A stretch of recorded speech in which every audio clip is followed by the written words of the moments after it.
نعم، بسم الله والحمد لله ثم الصلاة والسلام على رسول الله الأمين، وبعد. اللهم اغفر لشيخنا والوالدين وللمسلمين أجمعين والسامعين. سبحانك اللهم لا علم لنا إلا ما علمتنا، اللهم انفعنا بما علمتنا وعلمنا علما ينفعنا وزدنا علما، والحمد لله على كل حال. وبعد، معاشر المؤمنين، فحياكم الله وبياكم وحفظكم الله ورعاكم وجعل الجنة مثوانا ومثواكم، وتقبل منا جميعا صالح الأعمال، إنه ولي ذلك والقادر عليه. أحبتي في الله، أول ما نبدأ، السلام عليكم ورحمة الله وبركاته. سعد الله أوقاتكم بكل خير، وفقنا الله جميعا لما يحبه ويرضى. تميبزا الله إبانغالينا، تميبزا الله جل وعلا انتكرا kubyonna byatugabira dhahira wa batina, mwebyo ebirabwako n'ebitalabwako. Era nate tumwegaira Allah jalla wa ala daiman wa abada, assebyengera n'emirembe n'okusaasira ku mbaka Muhammadin sallallahu alayhi wa alihi wa sallam, omusomesa wa ummeno. Era tumusaba Allah jalla wa ala asaasire assebyengera ku bantu b'ennyumba ye ne basahaba be n'abo bonna abalongoofu abaamugoberera ku bulungamu obwo Allah jalla wa ala bwe yamutuma nabo. Ab'ebitiibwa, sirema kwekubiriza nkubiriza omwoyo gwange n'ejjammwe okutya Allah jalla wa ala. Tumusaba Allah jalla wa ala akiteeke mu mitima gyaffe ebbanga lyonna, atuwe kulongoosa. Tumusaba Allah jalla wa ala wakati mu kuwangaala kutuwangaala okujjuddemu okusoomooza n'ebikemo. Tumusaba Allah jalla wa ala tunywereze era tukuumire ku Busiraamu n'enkola z'omubaka Muhammadin sallallahu alaihi wasallam, n'obuufu obwabo abaatukulembera abalongoofu era kwabeera atuttira. Ab'ebitiibwa, barakallahu fiikum wa jazakumullahu khairan. Nga bulijjo nsaba Allah bakuume, abagoberera mwenna nsaba Allah baweemu obulungi. Tukyagenda mu maaso biidhnihi jalla fi ula mu lugendo lwaffe olw'okutunuulira ebigambo n'obuufu bw'abo abasalafu abaatukulembera mu kitabo kyaffe kye tutambula nakyo, al-athariyatu oba al-arba'una al-athariya fi thanaa'i salafi salih ba'duhum ala ba'd, ebigambo 40 ebyajja nga biva ku basalafu abalongoofu mu kusuuta bannaabwe n'okulaga obulungi. Wa insha Allahu tabaraka wa ta'ala, mu risaala yaffe eno eyateekebwateekebwa mukadde waffe Sheikh Abdurrahman Ash-Shamri rahimahullahu ta'ala, tusaba Allah jalla wa ala musonyiwa amusaasire byonna. Tugenda kweyongerayo insha Allahu tabaraka wa ta'ala ku kigambo kyaffe ekya 18 biidhnihi tabaraka wa ta'ala wa bitawfiqihi. Era athar oba ebigambo ebye-18 bitutuusibwako ayitibwa Thabit ibn Ubayd rahimahullahu ta'ala. Thabit ibn Ubayd rahimahullahu ta'ala. ثابت بن عبيد قال ثابت ابن عبيد رحمه الله تعالى، أيتب ثابت ابن عبيد أقام الله مساسره: ما رأيت أحدا أفكه في بيته، ما رأيت أحدا أفكه في بيته ولا أجل في مجلسه من زيد بن ثابت رحمة الله عليه. وبا ما رأيت أحدا أجل في مجلسه ولا أفكه في بيته من زيد بن ثابت رضي الله عنه وأرضاه. ebigambo byetugenda okulaba abitutegeeza oba abitutuusaako biidhnihi tabaraka wa ta'ala ye Thabit ibn Ubaydi rahimahullahu ta'ala. Era ng'ebigambo bya tutuusaako n'okulaga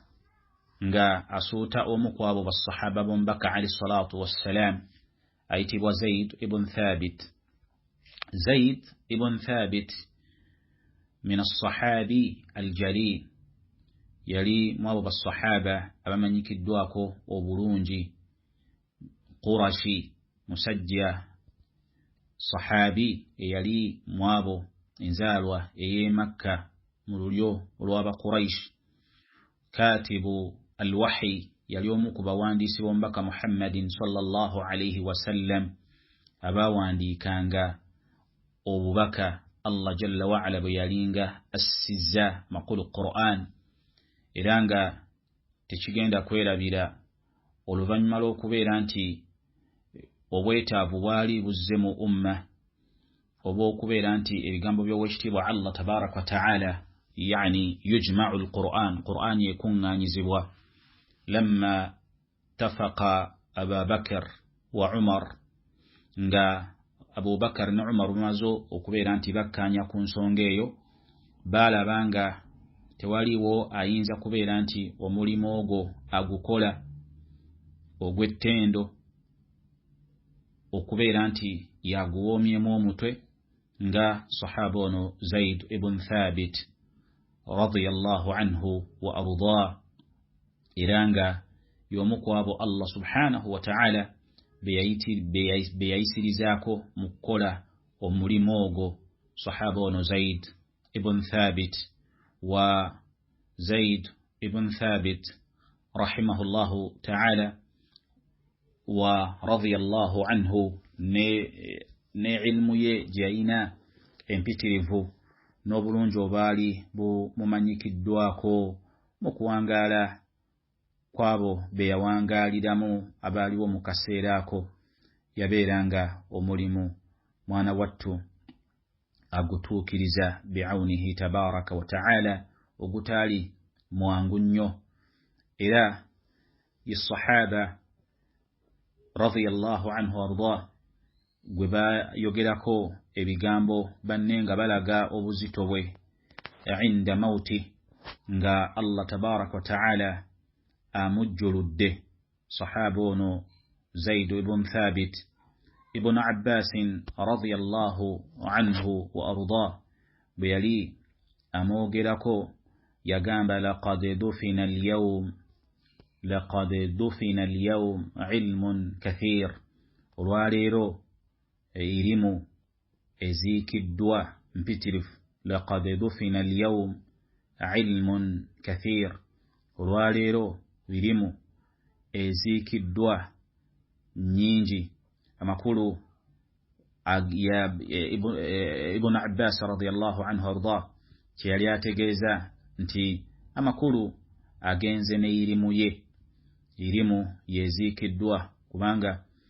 omumanyi yenna bwafa eddibu libeeranga lisigadde mu umma yombaka Muhammadin sallallahu alayhi wasallam era mukubeera nti Allah tabaraka wa ta'ala yali amujjuludde basahaba n'okumanya obuzito bwe neyo irimu Allah tabaraka wa ta'ala gye yali yamusitula nayo babeeranga wallahi kimu ku ebyo ebyabanakuwaza ne bamanya nti irimu yo egenze anti munnange tewaliwo bwe bagenda kubeera nti baddamu oba oliawo okufuna ilmu eringa eya Zaidu ibn Thabit radiyallahu anhu wa arda nabwekityo ebigambo byetuliko ebya Thabit ibn Ubayd nga yogera yani ku sahaba wombaka alayhi salatu wassalam ayitibwa Zaid ibn Thabit radiyallahu anhu arda mu bufunze ebyo tuyinza okubeera nga tukunnyonnyola ku sahaba ayitibwa Zaid ibn Thabit radiyallahu anhu warda n'obulungi bwe n'obumuko obwo omubaka alayhi salatu wassalam bwe yalaga ne basahaba bwe babeeranga bamwogerako nga era wojjosanga ibn Umar radiyallahu anhu warda nga yongera okikkaatiriza n'okulaga ilmu Zaid ibn Thabit radiyallahu anhu warda gye Allah tabaraka wa ta'ala gye yali yamusitula nayo ku mulembe gwe yabeeranga awangaalirako era wala shak ekyo nga tewaliwo kubuusa buusibwa sahaba oyo radiyallahu anhu wa arda. Saba Allah subhanahu wa ta'ala aberenga atusinkanya abo abalaba kumbaka Muhammadin sallallahu alayhi wa alihi wa sallam. كان يعني زيد بن ثابت رضي الله عنه وارضاه من الصحابي الجليل يلي بالصحابة أبانين بعونه تبارك وتعالى. إشجامبو ثابت ابن عبيد رحمه الله تعالى كالغاك الصحابة يتوى زيد بن ثابت وقامت ما رأيت أحدا أجل في مجلسه. شيخ محمد ناصر الدين الباني رحمه الله تعالى بيالي أيوغرك أثر يا ثابت ابن عبيد جي أيوغرك زيد ابن ثابت يقام بالشيخ الباني رحمه الله تعالى نغا كل التعليق يعني نغا بمعنى شرح أثر يا ثابت ابن عبيد وقامانتي غايوغيركو صحابة ومبكى عليه الصلاة والسلام زيد بن ثابت ما رأيت أحدا أجل في مجلسه ولا أفكه. سلابان غاكومونتو أجل يعني في مجلسه. شيخ الباني رحمه الله تعالى يا غامبانتي غا أقول التعليق يا غامبانتي وصف يعني فيصف الواصف وهو ثابت ابن عبيد يا غامبانتي وكتيندا okoyo mutenzi Thabit ibn Ubaid ko yali atenda sahaba wombaka ali salatu wassalam yagamba nti ebitendo bye yamutenda nabyo bi khislataini qarinataini azimataini nga mutenda n'ebitendo ebyo ebibiri okubanga ajal wa afkah. Yagamba nti qallama tajtami'ani fi ar-rajuli salih, si kyangu okubeera nti ebitendo ebyo bibiri nga bwe tugenda biraba bikungaanira mu muntu. Amakulu ebitendo ebyo ebibiri ne bibeera nti bikungaanidde ku muntu omu mu kiseera kyekimu. Yagamba Thabit ibn Ubayd ng'ayogera ku Zayd ibn Thabit ma ra'aytu ajalla min Zayd ibn Thabit idha jalasa fil qawm. Amakulu sirabangako muntu wakitiibwa aweebwa ebirowoozo wabeera nga atudde mu bantu. Maana dhalika yani ekyali kitegeezebwamu kye yali ategeeza Thabit ibn Ubayd ng'ayogera ku sahaba ayitibwa Zayd ibn Thabit nti kana rajulun jalil wa azim wa wuqur yani tahabuhu ar-rijal. Yali musajja ow'ekitiibwa ow'ebbeeyi abantu gwe bawa ekitiibwa n'ebirowoozo n'amatu abantu nga wabeera nti bimaana bwe yalinga atudde mu bantu bawe yalinga ali mu bantu ng'abantu bamuwa ekitiibwa. Lahu hisaban nga abantu mwana wattu babeera nga attention bagimuwa. Fa idha jalasa fi almajlis nga bwabeera nti atudde wonna we yalinga atudde nadharu lahu nga bamutunuulira kaannahu kabiruhum nga bamutwala okubeera nti musajja abasingako emyaka, musajja wa kitiibwa. Kaannahu shaykhuhum musajja mukulu,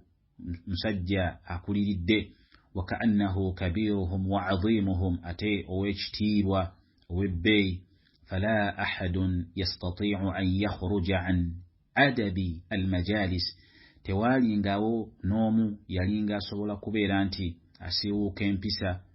Zayd ibn Thabit we yalinga atudde mu bbo. Maadaama hadha as-sahabi al-fadil wamna okubeera nti yali sahaba w'omubaka ow'ekitiibwa wa huwa Zayd ibn Thabit.